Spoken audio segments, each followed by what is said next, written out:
Imagine for a moment you're looking up at the night sky. What if every single star out there isn't just a distant sun, but maybe a potential launching pad for life itself? Today, we're taking a deep dive into a concept that starts as a legitimate scientific idea and then, well, it quite literally spirals into a theory that could fundamentally reshape how you see your own origins. We're exploring panspermia. Now, at its heart, panspermia is this scientific notion that life seeds, maybe really tough microbes, spores, or even just organic molecules don't just spring up spontaneously on every habitable world. Instead, they might, drift through space, carried on cosmic dust, meteoroids, asteroids, landing on new planets to spark or maybe restart evolution. It's a real actively researched, unproven scientific hypothesis. But here's where it gets really interesting. What if this cosmic seeding wasn't random at all? What if it was intentional? What if life on Earth, maybe even humanity itself, was actually a deliberate act of cosmic engineering? And that, right there, is precisely where our journey takes a sharp turn. Away from standard scientific inquiry and into something far more controversial. We're talking about the directed panspermia cover-up conspiracy theory. So our deep dive today will first ground you in the legitimate science of panspermia, the basics. Then we'll unpack the conspiracy's frankly chilling claims. We'll dissect its alleged evidence, look at mainstream science's pretty powerful counterarguments, and finally sort of ponder why such an existential theory resonates so deeply with you. Okay, let's unpack this then.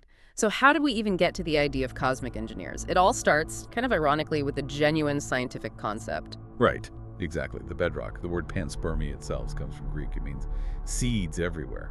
It suggests life is, ubiquitous in the universe and can be transported between celestial bodies. But crucially, it doesn't explain how life originated in the first place. That's a different question.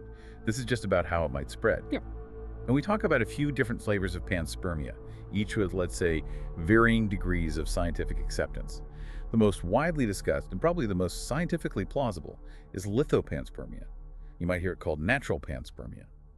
This proposes that microscopic organisms, really hardy ones, can survive the brutal conditions of space if they're shielded within rocks.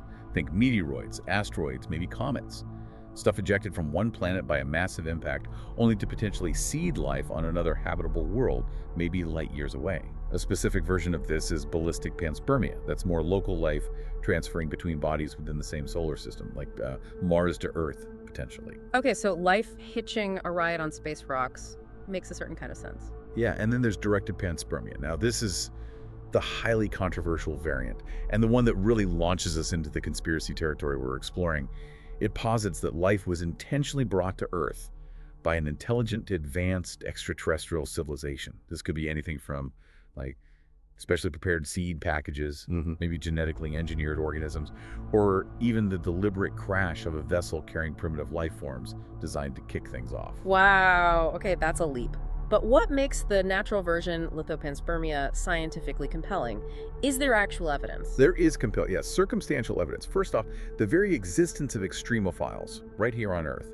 These are life forms that basically laugh at environments we'd consider utterly uninhabitable. Think superheated volcanic vents, deep Antarctic ice, high radiation zones. You're right, the tough guys of the microbe world. Exactly. They show life's incredible resilience, suggesting it could be tough enough to survive a journey through space. We've also seen incredible microbial resilience in laboratory settings.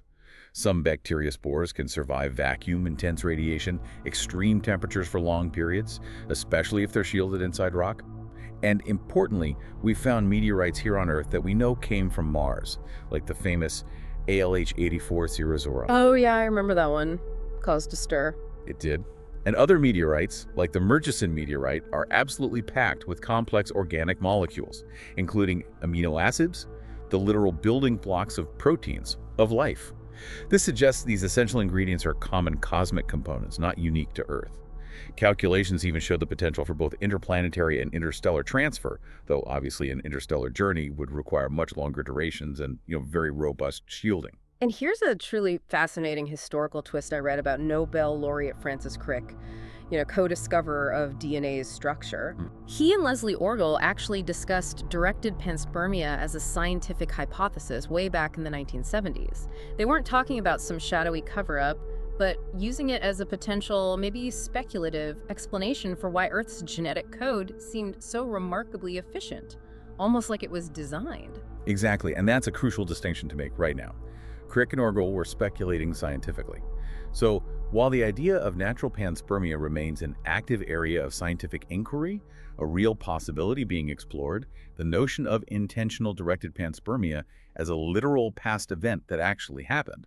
For mainstream science, that steps firmly into the realm of speculative science fiction.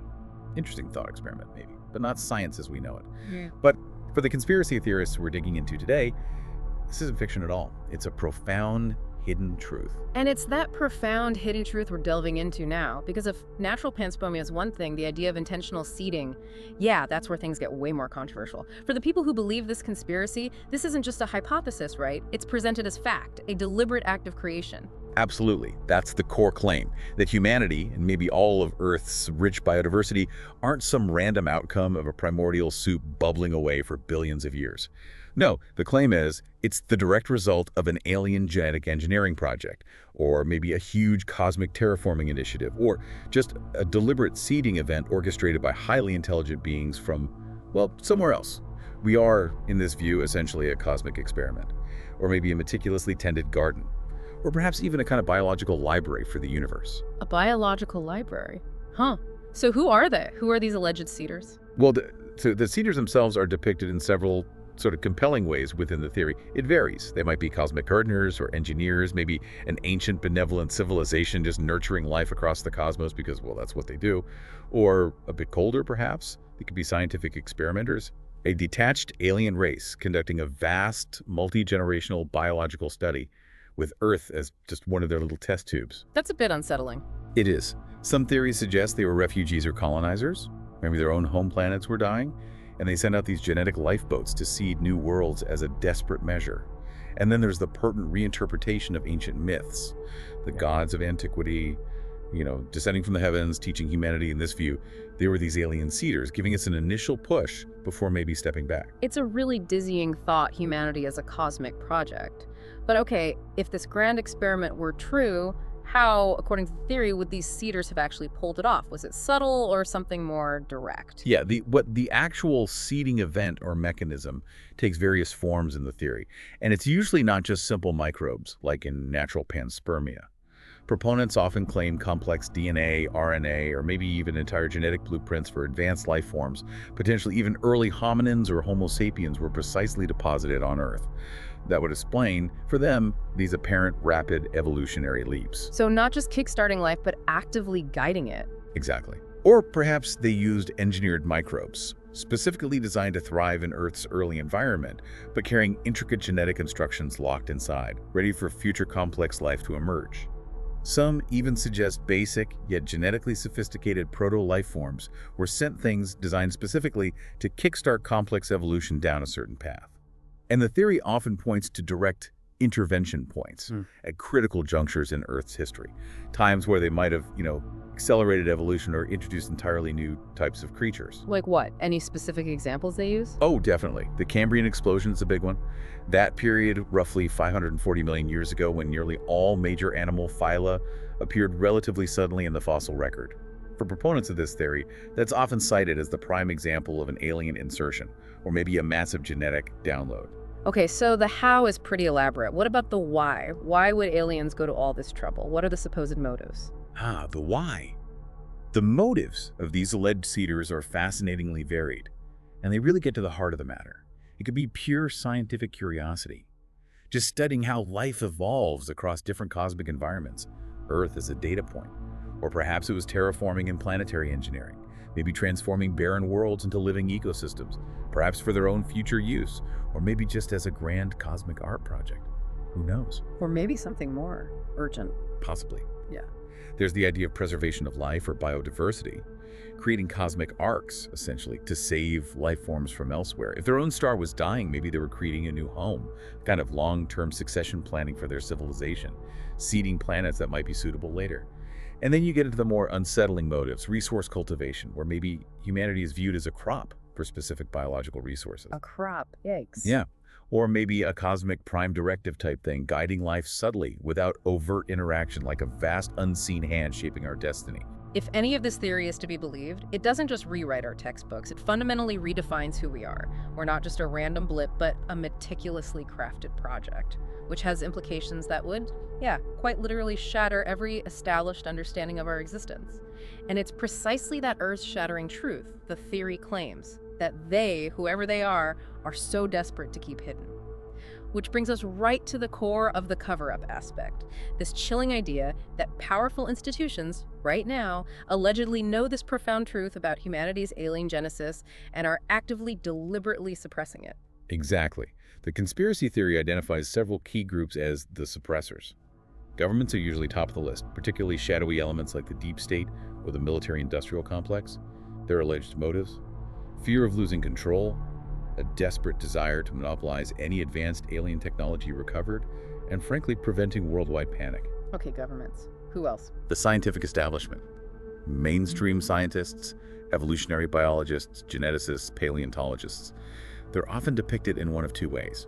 Either as unwitting participants, just rigidly adhering to the established paradigms and dismissing anything outside that box, or, more sinisterly, as active conspirators who fear the complete destruction of their fields, their life's work, if this truth came out. In religion, I imagine this would cause some problems there. Huge problems. Religious institutions would see their core creation myths utterly undermined. That could lead to a massive collapse of authority and belief systems worldwide. And finally, overarching all of this, sometimes you hear about the global elite or a shadow government, some kind of unelected cabal that sees keeping this truth hidden as the ultimate tool for maintaining power over an ignorant populace. But the really big question here is why? Why would such an absolutely earth-shattering truth, if it were real, ever be kept hidden? What are the alleged motives for this monumental global suppression? The motives for suppression, according to the theory, are indeed chilling. They paint a picture of calculated control, driven mostly by fear. The biggest fear often cited is preventing global panic and societal collapse. The revelation that humanity is, say, an alien experiment could trigger an unprecedented existential crisis. Think widespread nihilism, religious wars erupting, the collapse of social structures, economies. The claim is leaders believe humanity is simply not ready for this kind of truth. Okay, preventing chaos makes a twisted sort of sense. Right. What else? Then there's the technological monopoly and weaponization.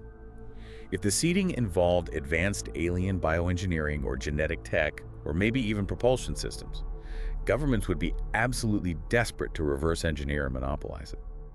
Imagine the military and economic dominance that would give them. Unparalleled power. Another core motive, closely related, is simply maintaining existing control and power structures. The current elite, the theory goes, fears losing authority if people learn they were created or seeded by vastly superior beings. People might start looking elsewhere for answers or guidance or even liberation from their true creators. This sometimes links to Gnostic ideas about the demiurge. Seeking out the creators, that would definitely shift power dynamics. Absolutely. They might also want to avoid any potential for alien reclaim or manipulation. What if direct contact leads to humanity being considered, property by its creators? Best to keep everyone in the dark, maybe. There's also the fundamental desire to control the narrative of human identity and destiny.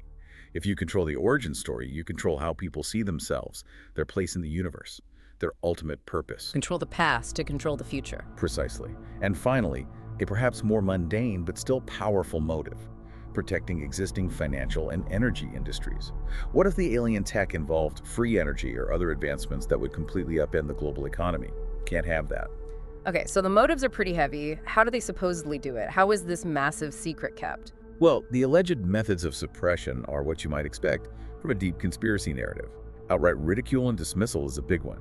Anyone promoting directed panspermia as a literal fact gets labeled a crackpot, a pseudoscientist. Funding gets cut, papers get rejected. There's alleged censorship and information control. Key documents, maybe ancient artifacts showing alien contact or even scientific data pointing the wrong way, conveniently classified, confiscated, or just disappeared. Covering the tracks. Yeah. Plus, disinformation campaigns actively reinforcing the standard terrestrial evolution narrative, making it the only sensible explanation. And in the darker versions of the theory, silencing whistleblowers through threats, discrediting campaigns, ruining careers, or even, mysterious disappearances. So if this theory holds water, it implies that our entire understanding of biology, of history, maybe even our spiritual beliefs, it's all built on a deliberate, manufactured lie. Wow. That is a truly unsettling thought. The idea that our true heritage might be so profoundly alien and actively hidden from us for potentially millennia. And what about the so-called evidence? I mean, proponents of this conspiracy must point to something, right? Where do they claim to find the cracks in the mainstream narrative that suggest this grand alien hand at work? They absolutely do. They draw from what they interpret as scientific anomalies, unexplained phenomena, and sometimes reinterpretations of existing data or myths. One of those frequently cited examples we touched on earlier is the Cambrian explosion. To proponents, this period, about 540 million years ago, saw this sudden, almost overnight appearance of incredibly complex, diverse life forms. They argue it's just too fast for gradual random evolution. So they see it as evidence of intervention. Pretty much. They interpret it as a deliberate alien insertion of new life forms, or maybe a massive download of complex genetic information into Earth's early biosphere to kick things up a notch. Another common point revolves around what used to be called junk DNA, those vast stretches of non-coding DNA in our genome. For decades, science didn't really know what most of it did, so it got this dismissive label, junk. And we know now it's not really junk, right? Exactly. Much of it has regulatory functions. But the conspiracy interpretation latched on to that junk idea. They claim it isn't junk at all. It contains hidden alien genetic code, maybe dormant instructions, unused genetic libraries. The unmistakable signature of our cosmic creators just waiting to be decoded or activated. The alien's autograph in our DNA. Then they also point to missing links in the fossil record. Despite tons of discoveries, there are still gaps, places where major transitions seem, to them, abrupt. For proponents, these aren't just gaps in our knowledge that science will eventually fill. They're seen as precise points where alien intervention occurred, where new genetic material was inserted, bypassing the need for slow, gradual, transitional forms found in the rocks. So the aliens just dropped in new models periodically. That's one way to put it, yeah. The fine-tuning of Earth for life is another piece of alleged evidence. Earth's conditions, its distance from the sun, its atmosphere, magnetic field, abundance of water, they seem almost perfectly calibrated for supporting complex life. Like, suspiciously perfect. For proponents, this isn't just a lucky coincidence in a vast universe. It's evidence of deliberate terraforming by the alien seeders. They prepare the nursery. Okay, I can see the appeal of that argument. What else? The ancient astronaut theory often gets folded into this bigger narrative. Those ancient myths from cultures worldwide about gods from the sky, bringing knowledge or civilization, and the existence of monumental, megalithic structures like the pyramids, Stonehenge, Pumapunku. Things that seem to defy the engineering capabilities of ancient humans. Sondenican territory. Basically, yeah. Reinterpreted not as human ingenuity or metaphorical myths, but as fragmented historical accounts of the alien seeders returning periodically to check on their project or guide humanity. Even human peculiarities and a pervasive alien feeling get brought in. Things like our susceptibility to certain diseases, chronic back problems from walking upright, our incredibly rapid brain development compared to other primates, or even just that vague, widespread feeling some people have of not belonging on Earth, of yearning for the stars. You're saying they interpret back pain as evidence of alien origin? Some might frame it that way, yeah. As potential bugs in the alien programming, or signs we're not perfectly adapted because Earth isn't our original home, or maybe a deep-seated genetic memory or longing for our true cosmic home. Okay. That's stretching it a bit for me, but all right. Then there are ongoing UFO and alien sightings. Proponents see these not as random misidentifications or hoaxes, but as evidence of ongoing monitoring, data collection, maybe even subtle tweaks to the experiment by the original seeders or their descendants. And alien abductions, disturbingly, are sometimes interpreted within this framework as invasive checkups or biological samplings by the creators. Ongoing surveillance. Okay. Anything else? Finally, you sometimes hear about whistleblower accounts of alien genetic material. These are allegations, often unverifiable, from purported insiders, military, intelligence, scientific contractors claiming to have seen recovered alien artifacts or biological materials containing verifiable genetic information. These accounts are presented as tantalizing, if suppressed, glimpses of the undeniable physical evidence for directed panspermia. Right. So these are the compelling, sometimes really unsettling claims and the anomalies that proponents point to as evidence. It paints quite a picture. But how does the rigorous lens of mainstream science, with its demand for actual empirical proof, respond to such extraordinary assertions? Where does the scientific consensus land? Yeah, that's the crucial counterpoint. Hmm. Mainstream science overwhelmingly grounds itself in the natural origin of life, or abiogenesis. The scientific consensus, supported by mountains of research in chemistry, biology, geology, astronomy, is that life originated right here on Earth through natural chemical and physical processes over billions of years. No intentional seeding required. So how do they explain those anomalies the theorists point to, like the Cambrian explosion? Well, regarding the Cambrian explosion, its suddenness is really relative in geological terms. It still spanned many millions of years. It's well explained by a confluence of factors. Rising oxygen levels creating new ecological opportunities, the evolution of predation driving diversification, and crucially the evolution of key developmental genes like the HOX genes. Think of HOX genes like a master genetic toolkit. Once they evolved, they allowed for the relatively rapid diversification of animal body plans. It was an explosion of evolutionary innovation, an adaptive radiation, not an alien insertion. And the junk DNA. Yeah, the junk DNA misconception, as we discussed, has been largely overturned by modern genomics. We now know much of what was once considered junk has vital regulatory roles. It acts like the complex software controlling the hardware of our genes, dictating when and where other genes are turned on or off. There's simply no biological signature found within it that points to an alien designer. It looks exactly like what you'd expect from natural evolution. Okay, what about the fossil record gaps? The fossil record is inherently incomplete.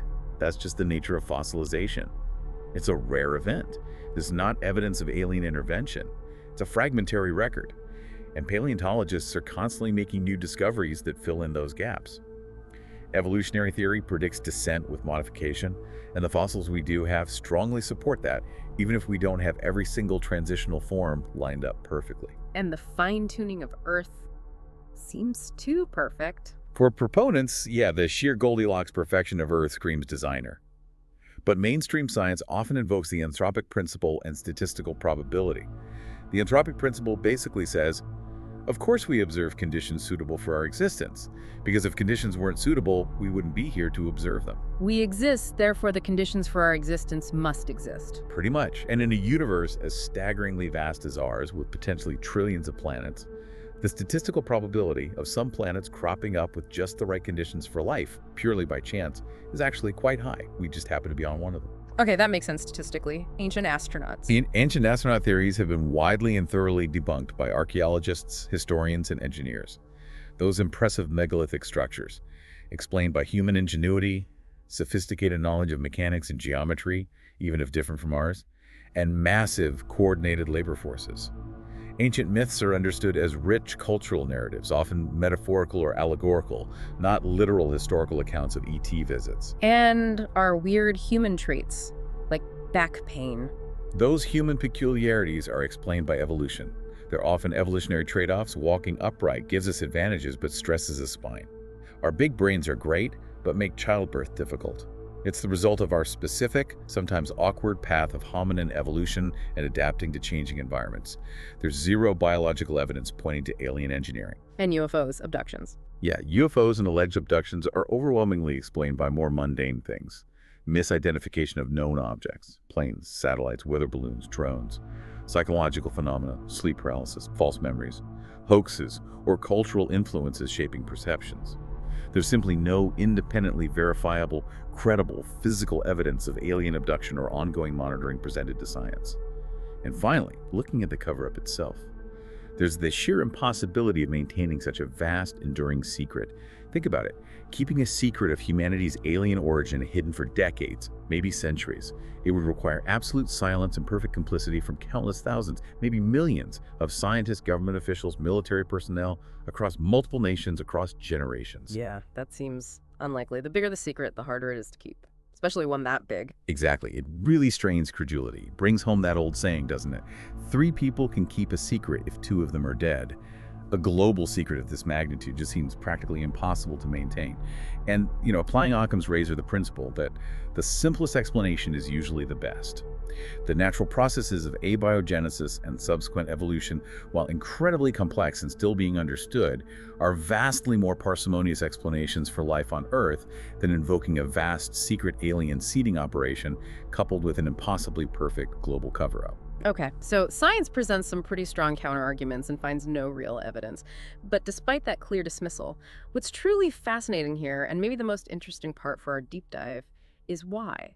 Why does this theory, this narrative, resonate so deeply with so many people? It clearly taps into something fundamental within us. It absolutely does, and that's maybe the core of its power. At its heart, it directly addresses profound existential questions. Where did we come from? What is our purpose? Are we alone in the universe? For many people, the idea of being part of a deliberate cosmic plan offers a more satisfying, maybe more comforting grand narrative than purely random chance and impersonal evolutionary forces. It also provides a special feeling. It implies that humanity isn't just some cosmic accident on a random rock. No, we're unique, maybe chosen, part of a grand cosmic design. That's inherently appealing. It makes us significant again. In a way, yes. It also powerfully taps into a pervasive and maybe growing distrust of institutions, skepticism about governments, the scientific establishment, traditional religious authority. This theory offers a narrative where they, the powerful, are actively deceiving us. And you, the listener, are invited to be one of the enlightened few who sees beyond the veil, who knows the real truth. That's very seductive. The appeal of being in the know. Definitely. There's also the powerful allure of forbidden knowledge. The idea that a fundamental truth about our very origins is being hidden. It's inherently captivating. It appeals to that deep-seated human desire to wake up, to uncover hidden realities. For some people, it also offers a way of bridging science and spirituality. It provides a kind of scientific creation story, where evolution isn't random, but guided by an intelligent force. It allows for belief in higher intelligence without necessarily subscribing to traditional religion. A sort of techno-spirituality. You could call it that. And we shouldn't underestimate the impact of pop culture. Science fiction has extensively explored themes of alien seeding, ancient astronauts, cosmic creators for decades. Star Trek, Prometheus, Stargate. It makes the concepts feel familiar, plausible, part of our cultural background noise. And ultimately, perhaps simplest of all, there's the basic human appeal of a grand plan. Even if that plan involves being an experiment run by aliens, it offers a sense of ultimate purpose and order to the universe, which can be more comforting than facing pure cosmic indifference. So, the directed panspermia cover-up theory. It's this truly profound, definitely unsettling narrative that fundamentally reinterprets humanity's very origins. It posits that life on Earth, maybe even human life itself, wasn't just a random evolutionary outcome, but a deliberate act. Seeding, genetic engineering, done by an advanced alien civilization. And this truth, the theory claims, is known and meticulously suppressed by powerful institutions who fear the societal upheaval, the loss of their control, and maybe the exposure of alien technology that its revelation would unleash. Right. And while mainstream science rigorously pursues natural abiogenesis and evolutionary pathways as the most likely evidence-based explanations, it has to be said, science finds no credible empirical evidence for intentional alien seeding in our past, and it firmly rejects the claims of a global cover-up as fundamentally implausible, bordering on impossible. But the undeniable power of this theory, its persistence, lies in its potent ability to address our deepest existential questions, doesn't it? To fuel our skepticism of authority and maybe to indulge that profound human longing we all feel sometimes for a cosmic purpose, for a connection that extends far beyond this pale blue dot we live on. Absolutely. And if we connect this to the bigger picture, it really leaves you with a stark choice, doesn't it? Yeah. A final question to mull over. Are we merely a random product of cosmic chance and terrestrial evolution? An accidental masterpiece, perhaps, arising from the indifferent laws of physics and chemistry on this one small world? Or are we, in fact, something else entirely? The living legacy of a profound, hidden cosmic experiment, our true origins deliberately veiled by those who, allegedly, don't want us to know. As you gaze up at the stars tonight, perhaps feeling that sense of wonder or unease, we invite you to ponder that very mystery.